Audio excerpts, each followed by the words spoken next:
In our region are rallying against adding more flights at Reagan National Airport. The FAA Reauthorization Act could go to a vote as soon as this week, and one of the provisions would add 10 daily flights to National.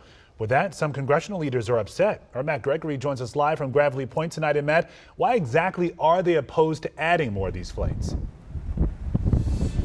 Yeah, I mean, they're opposed to adding it, the lawmakers say, because there's potential for disaster, they say, and delays. So they're coming out saying they don't want to see more here at DCA. On the other side, advocates in favor of adding flights say this can be done safely, and they argue that it'll actually be better for consumers. But it's going to be up to Congress to decide what to do next. Take a listen. The familiar deafening sound of turbines taking flight at DCA Reagan 2 weeks ago had a near disastrous interruption.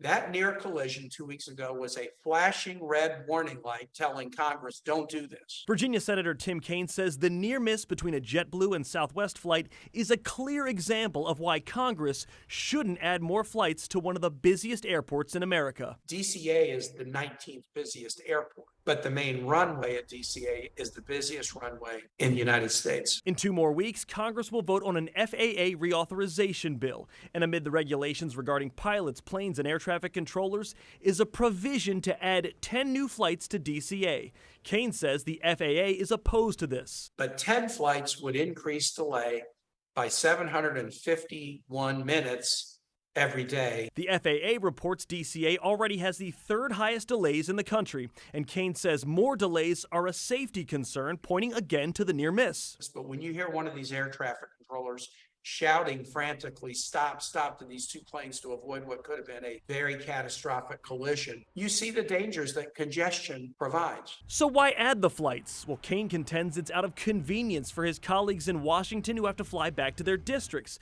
But the Capital Access Alliance, a group advocating to add more flights, says previous government studies show flights could be added safely to DCA, and doing so would lower ticket prices, something Kaine disagrees with.